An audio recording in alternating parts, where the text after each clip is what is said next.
When the going gets tough, Ohio Farm Bureau gets going. Over the past, 2 months now, we've been advocating and educating, helping our members, Ohio agriculture, and the entire food system stay on balance and keep moving forward throughout these challenges, the many challenges that COVID-19 has offered to our industry. I'm Ty Higgins, Director of Media Relations for the Ohio Farm Bureau, joined by Adam Sharp. He's the Executive Vice President of the organization. And before we got started, he was telling me he had to get his hair cut. I think many people are in that situation, but not me. I'm kind of getting a little shaggy up there, but Ty, all you got to do is keep your beard trimmed. Well, You're in the good shape. problem is that as my beard has grown, I'm not trimming it under protest of COVID-19, but it's gotten grayer. And everybody's commenting about how gray that beard is now. So I might just have to trim it up until I look 5 years younger, maybe. It's distinguished. It looks fantastic. Thank you. My wife says the same thing, so it makes me feel just a little bit better. This has been so challenging on so many different levels. As far as our organization goes, all of us, every single employee that worked downtown now is working from our home offices. How has that gone for you, and how have we been able to adjust or as we've heard many times, pivot to these circumstances? Yeah, well, interestingly, we had all the county farm bureau presidents in Washington, D.C. for our annual county president's trip out to do our advocacy for Ohio Farm Bureau when this really all began. So they're about the second week of March. That's typically when we go. We were there, and kind of at the beginning of that week, the noise level started to go up just a little bit on the pandemic and what was happening. And we left on Tuesday morning, and by Wednesday afternoon, so literally within that 48-hour period, is when everything kicked into high gear in the state of Ohio, but also in a lot of places around the country of beginning to rapidly move toward these closing orders, these stay-at-home type orders. We actually had to take precautions immediately in DC with our group. We canceled our while we were doing events around the city. We didn't take them up on the Hill the last day because there was a confirmed case. A staff person up there had a confirmed case in the Senate. Now, we weren't going to the Senate, we were going to the House that day, but still, nevertheless, for precaution, we actually canceled all of our visits that morning and really sent everybody home, that afternoon on the planes, and really shut things down there and got back. And within a couple days, the state had issued their orders for stay at home. So we had to make sure that we moved rapidly to make sure all of our employees were safe and our employees were able to work from home. And huge hats off to all the Farm Bureau staff, both in the office in Columbus and in across all the counties, for moving very rapidly and being able to work from home and doing it pretty seamlessly. At the same time, we did put together what I call our continuity of operations plan. It was a COOP plan. It's something that we needed to have in place to make sure that, if something happened to me, if something happened to our management, or something happened to our board leaders, any key staff people, that we had all this information collected and together, and we could continue to operate. So if somebody's sick, even for an extended period of time, and they can't function, and they're one of our critical employees, and I look across and we got, I consider all of our employees very critical, or we wouldn't have them, and making sure that we all understood where everybody's key information was, so we could continue to do our job. So we put that together too, and we actually put that together within 1 week. And I was incredibly proud too, the way the staff put that document together to make sure we had that moved off site and continued to provide nearly all the same services to our members that we were even when we were sitting together in the same office. Even though, of course, this is no substitute for being around all your friends and your colleagues, and certainly with all of our volunteers and our board members, and it's no substitute, but very proud of the way they reacted so quickly and so well.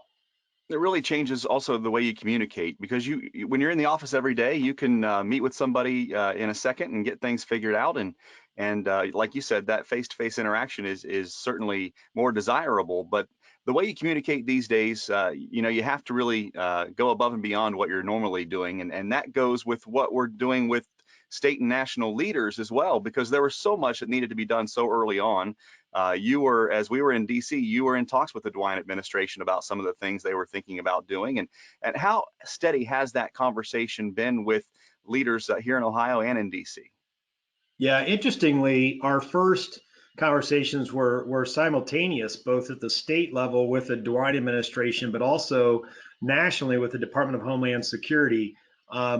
I've for over 15 years since I worked in DC and lived there, and my past experiences, I had remained on an advisory committee with the Department of Homeland Security and dealing specifically with the food and ag sector and providing input to them.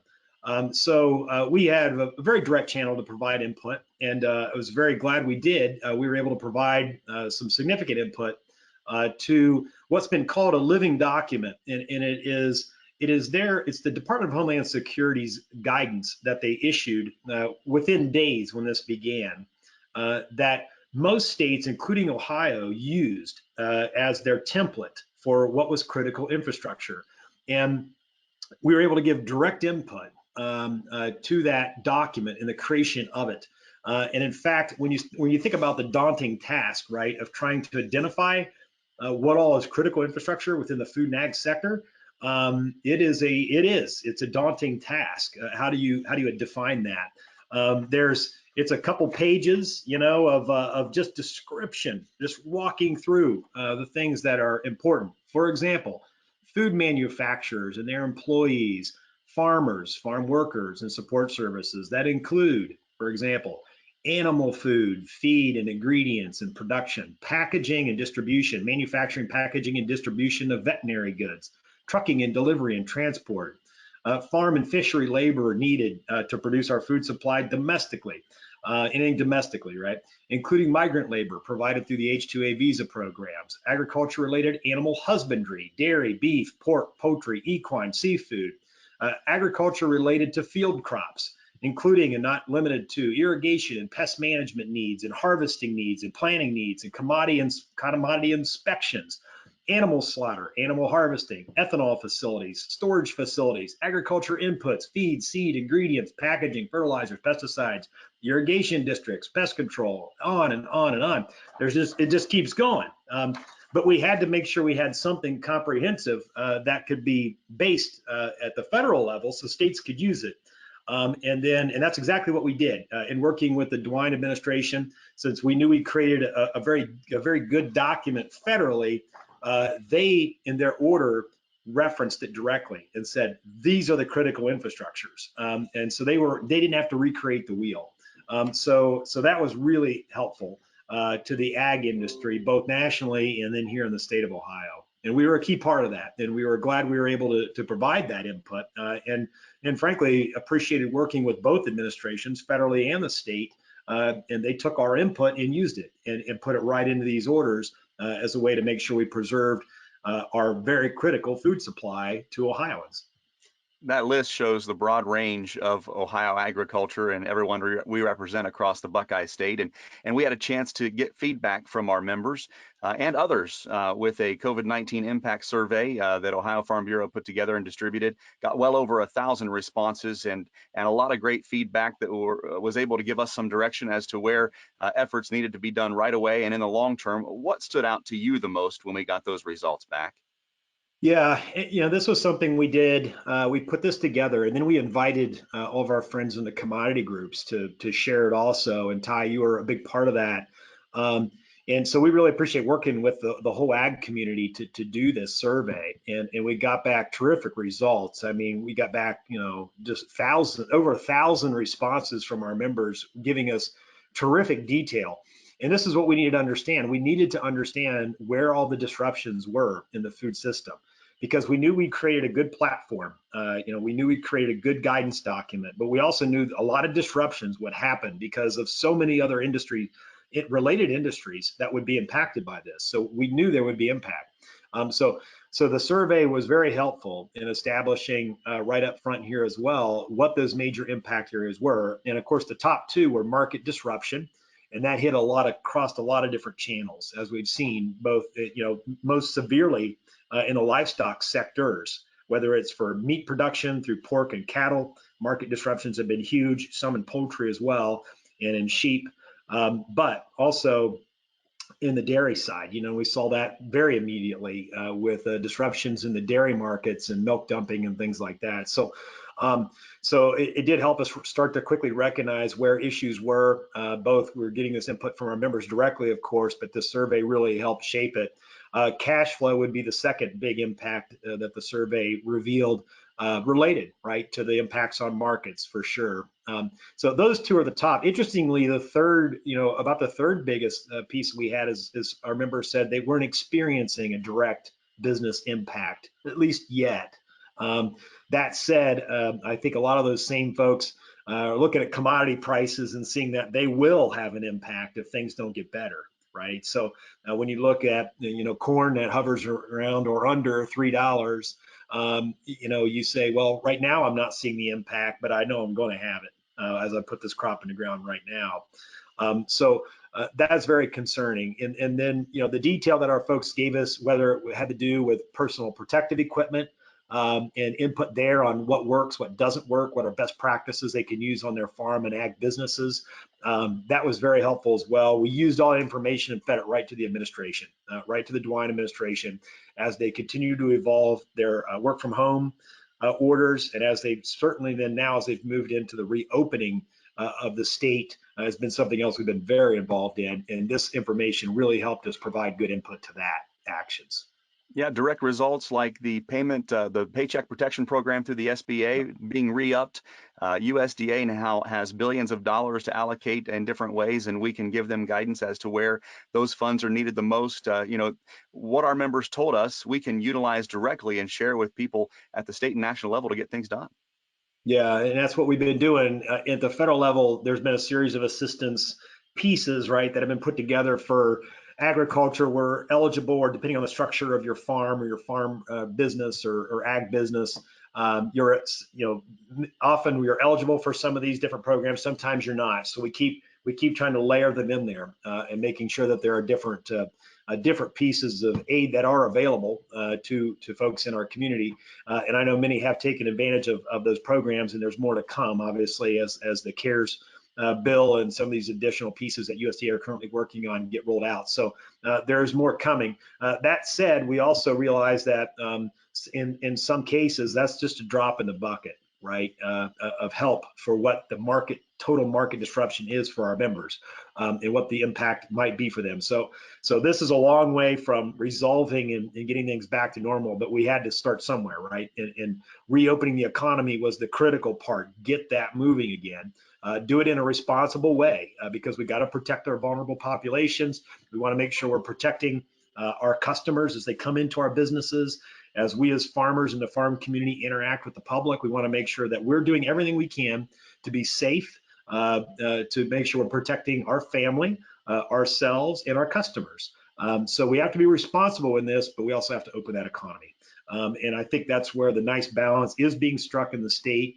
We've been working across, not just within the ag community on this, but actually across all the business sectors.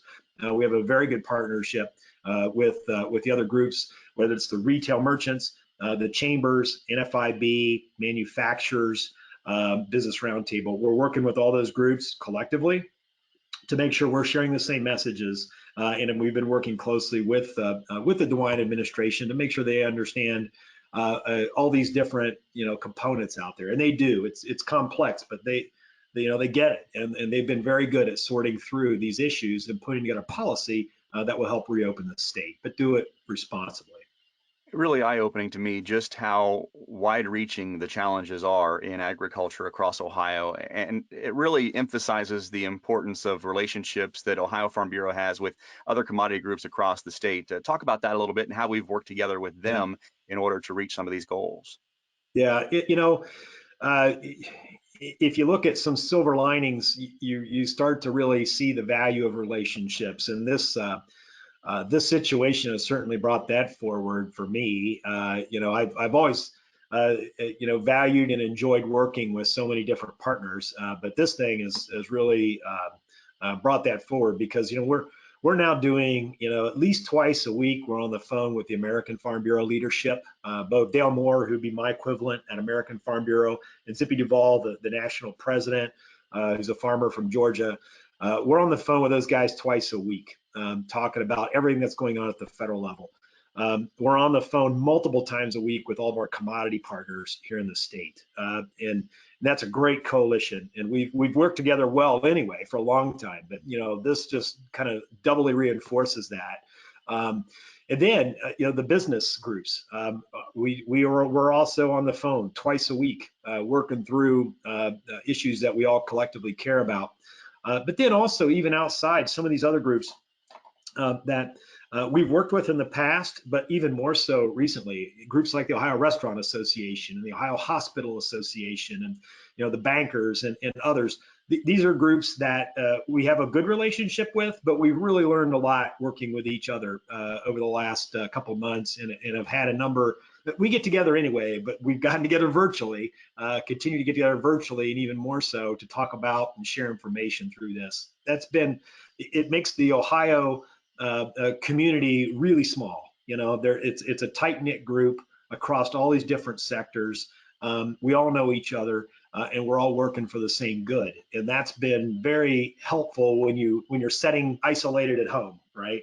And you feel like, what all can you do? Well, we can do a lot because we collectively are connected very well in doing a lot of collective work with all these different groups in the state.